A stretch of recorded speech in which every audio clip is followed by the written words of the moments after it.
Welcome, restless souls, to Carmen's Crypt. I'm Carmen Carrion, keeper of forgotten tales and curator of nightmares. You've wandered into my domain, where each week I unearth a fresh horror from the depths of human imagination. In these darkened halls, stories wait like hungry shadows. Each tale we've collected whispers of terrors both ancient and new. From crumbling mansions where something skitters behind the walls, to that strange text message you received at 3 a.m. from a number that shouldn't exist. So gather close.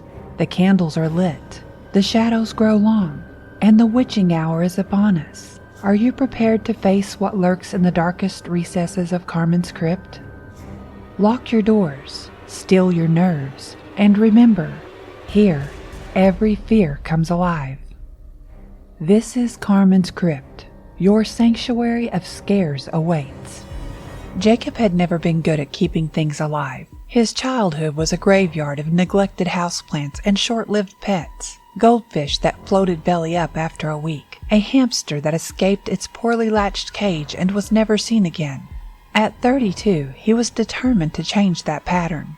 The aquarium was supposed to be a fresh start. A calm, controlled ecosystem that would bring tranquility to his cluttered one-bedroom apartment and, just maybe, prove to himself that he could be responsible for something other than lines of code at the tech startup where he spent most of his waking hours.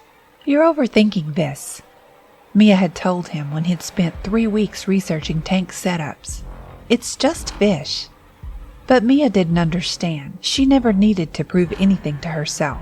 As a pediatric nurse, she saved lives daily, her capable hands always knowing exactly what to do in a crisis. Jacob wanted, just once, to nurture something without failing, which is how he found himself at Exotic Aquatics on a rainy Saturday afternoon, talking to a gaunt man with nicotine-stained fingers who introduced himself as Werner. "I've got tetras, some peaceful barbs, a couple of dwarf gouramas," Werner said, gesturing to the wall of bubbling tanks. "All good starter fish." Jacob nodded, eyes wandering to a dimly lit tank in the corner. Something dark moved along the glass, a flat, mottled creature with a peculiar mouth that seemed to be stuck to the side of the tank. "What about that one?" Jacob asked. Werner hesitated. "That's a plecostomus, a bottom feeder. They're mainly for cleaning algae off the glass and decorations." Jacob moved closer, oddly drawn to the strange fish. Unlike the colorful darting creatures in the other tanks, this one seemed purposeful. It moved methodically across the glass, its sucker mouth working continuously. "I like it," Jacob said. "It's different." Werner scratched his stubbled chin. "This particular specimen is unique. South American variant, quite rare. Will it get along with other fish? I was thinking of getting a community tank." Sure, Werner said, a bit too quickly. "It's a peaceful species, just needs driftwood to rasp on and some vegetation. Grows to about 5, maybe 6 inches in a home aquarium." "Perfect," Jacob said, already imagining the tank at home with this unusual addition. "I'll take it." Werner's hands trembled slightly as he netted the creature. "I'll throw in some algae wafers. This species can be particular about feeding." As Werner placed the bag with the pleco into a box, Jacob noticed a label partially obscured by his hand. He caught only a glimpse of red lettering, something scientific looking, before Werner folded the box closed. "Got a name picked out?" Werner asked, ringing up the purchase. Jacob thought for a moment. "Ralph," he said, surprising himself. It had been his grandfather's name, a stern man with watchful eyes who'd seemed to see everything. "His name is Ralph." Werner's smile didn't reach his eyes. "Ralph it is. Remember to keep the water perimeters stable, and if anything unusual happens, call me directly." He scribbled a number on the back of the receipt. "Not the store number, my cell." Jacob should have asked what unusual meant. He should have noticed how quickly Werner ushered him out, despite it being a slow day. He should have wondered why the store owner seemed relieved to see the fish go. Instead, He thanked Werner and headed home, excited to set up his new aquarium with Ralph as its centerpiece. The first month was exactly what Jacob had hoped for. He added plants, rocks, and driftwood, creating a vibrant underwater landscape. Ralph seemed to thrive, methodically cleaning algae from every surface. His dark body, mottled with patches of deep brown and hints of red, a stark contrast to the bright tetras and gouramis that shared his home. "So this is the famous Ralph," Mia said during one of her visits, pressing her finger against the glass. Ralph immediately approached, attaching his sucker mouth to the spot where her finger rested on the other side. "Ugh, creepy. He looks like he's trying to taste me." "He's just saying hello," Jacob said, dropping an algae wafer into the tank. "The pet store guy said he's a rare species." Mia tucked a strand of her dark hair behind her ear, studying the fish. "There's something off about his eyes. They seem too aware." Jacob had noticed that too. Unlike the vacant stares of the other fish, Ralph's small eyes seemed to track movement in the room. Sometimes Jacob would look up from his laptop to find the pleco watching him from across the tank. "That just means he's smart," Jacob said defensively. "Anyway, he's growing well. Must be happy." "How big will he get?" Mia asked. 5 or 6 inches max?" She frowned. "He looks bigger than that already." Jacob measured with his fingers. Ralph had indeed grown from the 4 inches he had been at purchase to nearly 7 inches in just a month. "Huh. Maybe Werner was wrong." "Or maybe you're overfeeding him," Mia teased, poking Jacob's stomach. "Like owner, like fish." But Jacob was careful with the feeding, following all the recommendations he'd found online. And yet Ralph continued to grow at an alarming rate. By the end of the 2nd month, he was nearly a foot long, his body darker, the red patches more pronounced. One of the tetras went missing, then another. Jacob assumed they died, and Ralph had simply cleaned up the remains. That's what bottom feeders did, after all. Natural cleanup crew. He upgraded to a 50-gallon tank, giving Ralph more space. The plecos seemed to appreciate it, becoming more active, especially at night. Jacob would sometimes wake to the sound of water splashing and find Ralph swimming rapidly around the tank, his movements no longer sluggish but powerful and precise. The night Jacob caught Ralph hunting was when everything changed. He had been working late, coding in the dim light of his desk lamp, when movement from the tank caught his eye. Ralph was no longer attached to the glass or driftwood. He was suspended in the middle of the tank, perfectly still except for a slight undulation in his fins. One of the gouramis swam lazily beneath him. Ralph moved with shocking speed, dropping onto the smaller fish. Jacob stood, knocking his chair backward as he rushed to the tank. By the time he reached it, there was nothing left of the gourami, except a few floating scales. Ralph returned to the bottom of the tank, his body seeming to pulse slightly as he digested his meal. "Jesus Christ!" Jacob whispered. Ralph turned, orienting his body toward Jacob. His eyes, once small and dull, had grown larger, more alert, and for the first time, Jacob noticed that what he had thought were just oddly shaped fins near Ralph's mouth now looked disturbingly like appendages, short, finger-like protrusions that the fish had used to grasp his prey. Jacob backed away from the tank, suddenly cold. "What the hell are you?" He called Werner the next morning, but the number went straight to voicemail. He tried the store, only to get a recording stating that Exotic Aquatics was temporarily closed due to a family emergency. By the end of the week, Ralph was the only fish left in the tank. He had grown to nearly 18 inches, his body now a deep crimson black, the armor-like plates along his sides more pronounced. The finger-like appendages near his mouth had elongated, and when he attached himself to the front of the tank, Jacob could see that his sucker mouth now contained what looked horribly like concentric rings of teeth. "That is not a goddamn plecostomus," Jacob muttered, taking photos to send to Mia. "That's not anything normal." Mia didn't respond to the text. They were on one of their breaks, a recurring pattern in their 3-year relationship. She was probably working extra shifts at the hospital, drowning herself in other people's emergencies to avoid their own issues. Jacob spent hours researching online, looking for any fish that remotely resembled what Ralph was becoming. The closest he could find was an article about deep-sea creatures with parasitic feeding habits, but even those didn't match Ralph's increasingly bizarre anatomy. He considered killing it. Flushing it seemed impossible now. Ralph was too large, but he could euthanize it with clove oil, according to one website.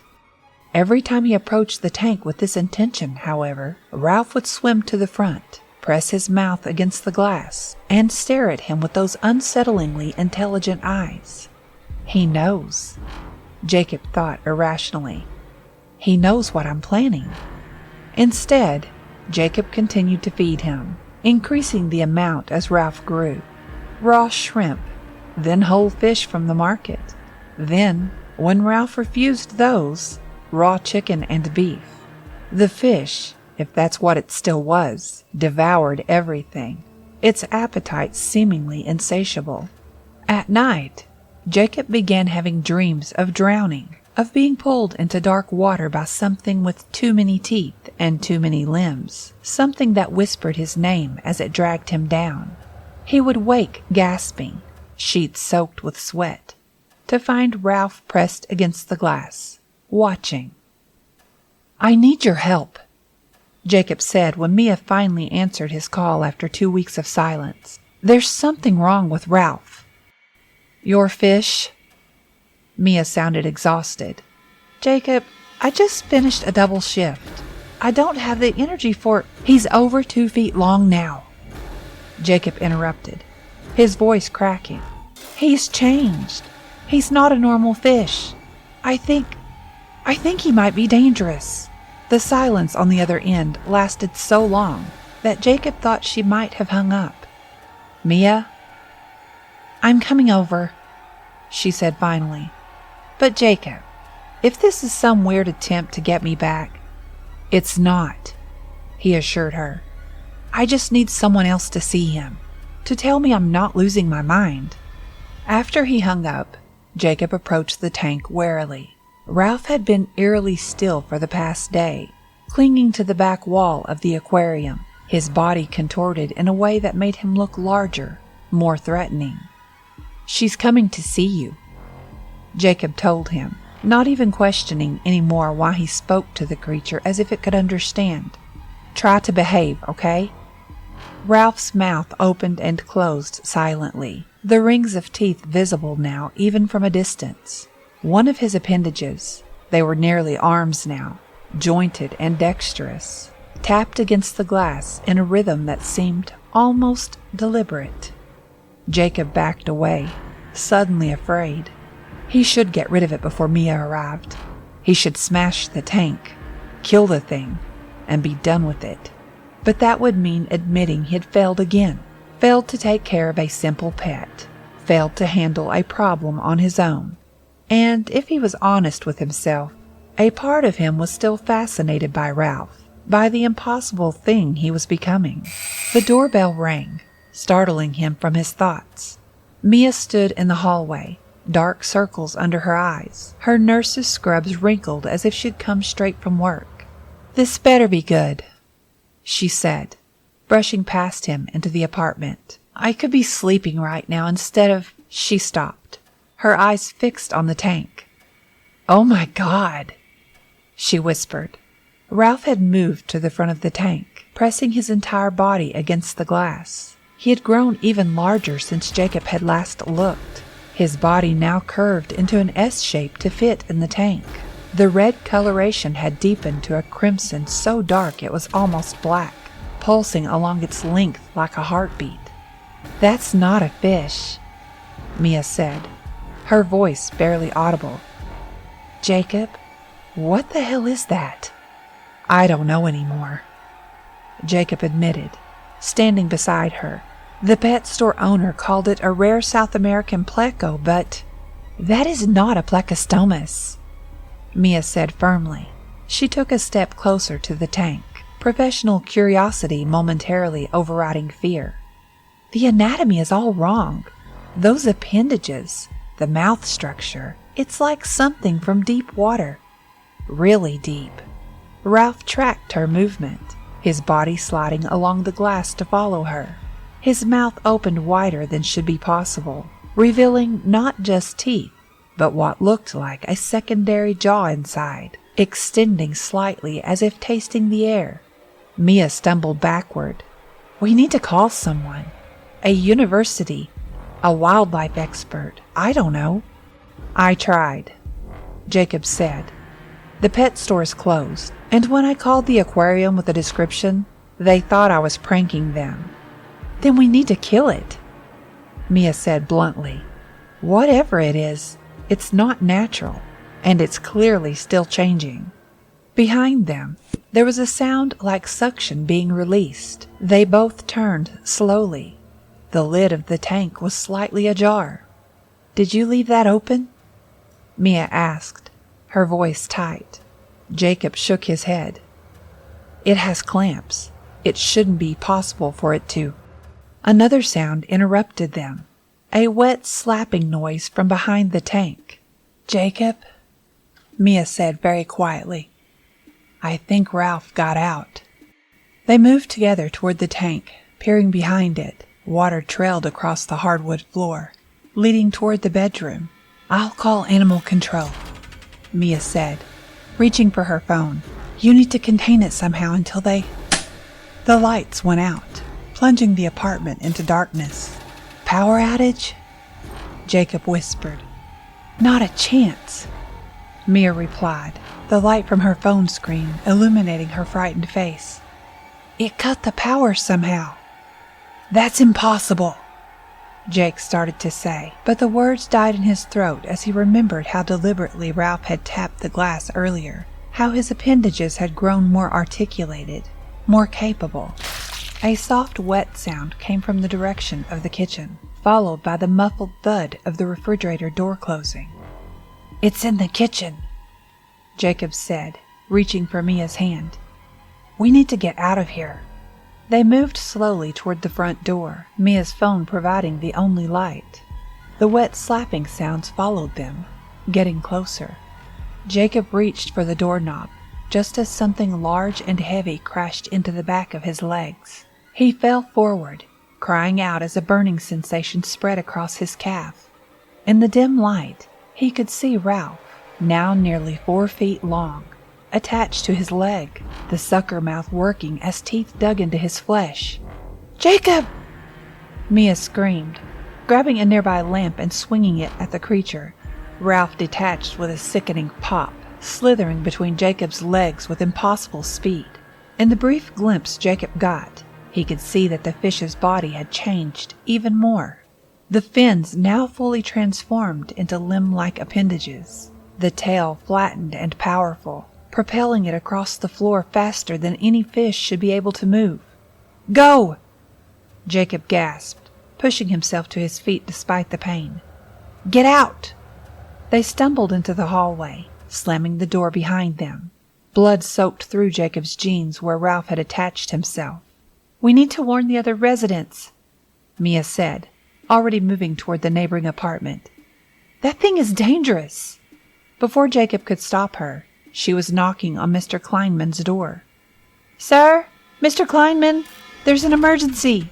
The door swung open at her touch, revealing darkness within. Mr. Kleinman? Mia called, stepping cautiously into the apartment. Jacob followed, limping, the pain in his leg intensifying. Mia, wait. His foot slipped in something wet. Looking down, he saw a dark liquid pooling on the floor, trailing from deeper within the apartment. Oh, God, he whispered. Mia, I think we're too late. From the bedroom came a sound, not the wet slapping of Ralph moving across the floor, but a squelching, feeding noise, a noise that stopped abruptly as they approached. In the beam of Mia's phone light, they saw what remained of Mr. Kleinman on the bed. The elderly man's chest was a ragged cavity, blood soaking into the mattress beneath him. And beside the body, Ralph's form had changed yet again, bloated now, gorged on his own meal, his body pulsating as he digested. But worst of all were the new appendages sprouting from his sides, not just the limb-like structures near his mouth, but new growths along his body, unfurling like grotesque fingers. And his head, dear God, his head had changed, elongating, the eyes now set forward like a predator's focused directly on them. Mia's scream died in her throat as Ralph launched himself from the bed with explosive force. Jacob shoved her aside, feeling the creature slam into his chest, knocking him to the floor. The weight of it was incredible, crushing the air from his lungs as the sucker mouth latched onto his shoulder. "Run!" he managed to gasp as Mia scrambled to her feet. Ralph's body undulated, one of the new appendages whipping out to wrap around Jacob's wrists as he tried to push the creature away.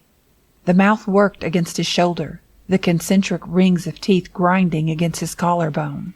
Through a haze of pain, Jacob saw Mia grab something from Mr. Kleinman's kitchenette, a large knife, and rush back toward them. "Get off of him!" she screamed, plunging the knife into Ralph's side. The creature made a sound then, the first noise Jacob had ever heard from it. A high, keening shriek that seemed impossible from something that had once been a fish. It released Jacob, thrashing as dark blood pulsed from the wound.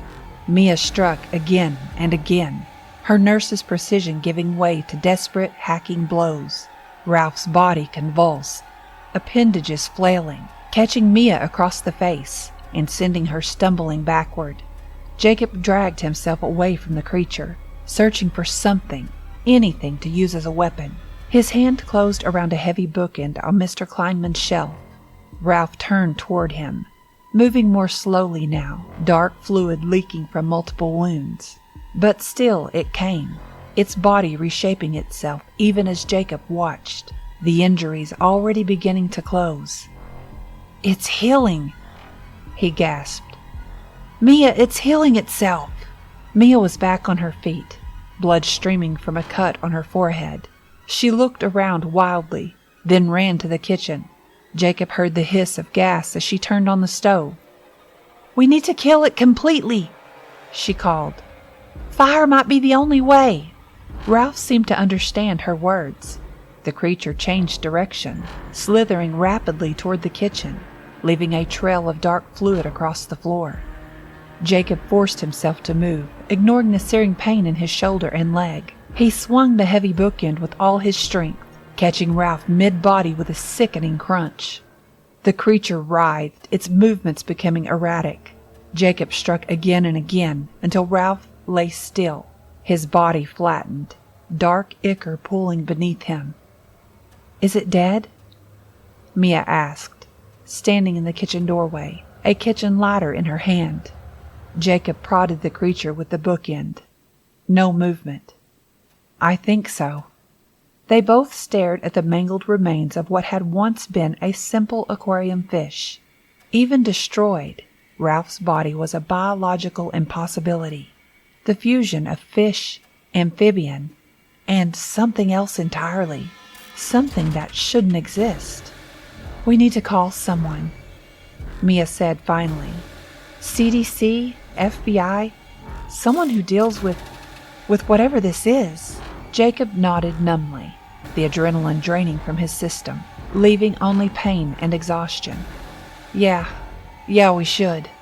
A sudden movement caught his eye, not from Ralph's body, but from the dark ichor that had leaked from his wounds. The fluid was moving, gathering itself into small droplets that quivered with purpose. "Mia," Jacob said, his voice breaking, "I don't think we can kill it." The droplets began to move, flowing together, coalescing into larger forms. Mia saw it too. Without hesitation, she flicked the lighter and dropped it onto the pooling fluid. The fire caught instantly, blue-white flames racing across the floor, engulfing what remained of Ralph's body. The creature's remains sizzled and popped, releasing a stench like burning rubber and rotting fish. We need to go, Mia said, grabbing Jacob's arm. Now! They stumbled from the apartment as the flames spread, the fire alarm finally blaring to life. Other residents began to emerge from their apartments, confused and frightened.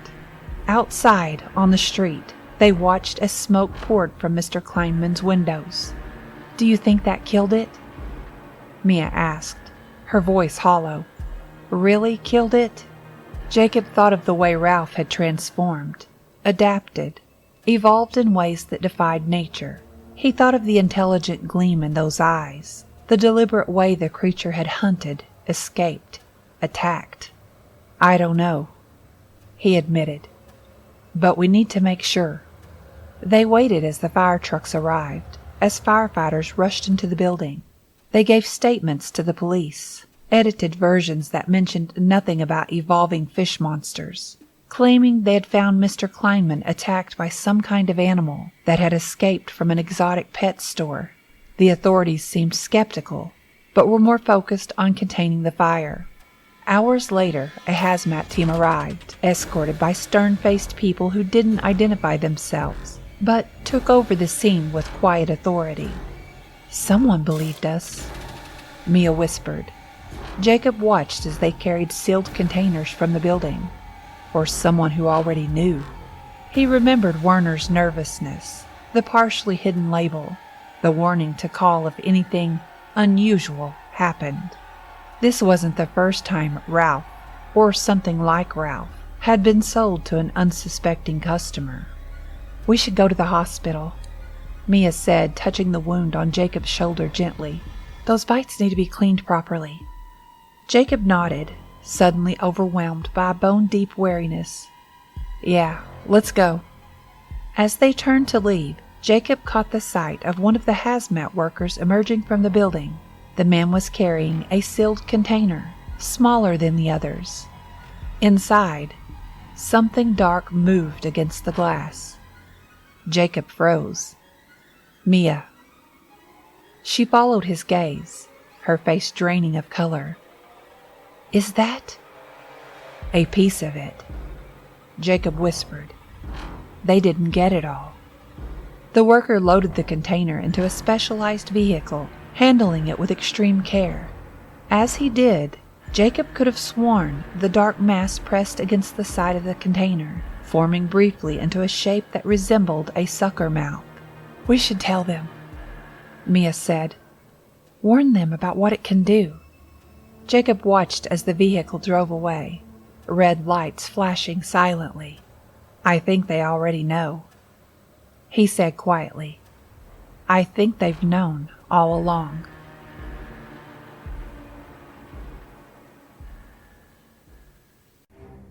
And so, dear listeners, we emerge from another dark corner of Carmen's crypt.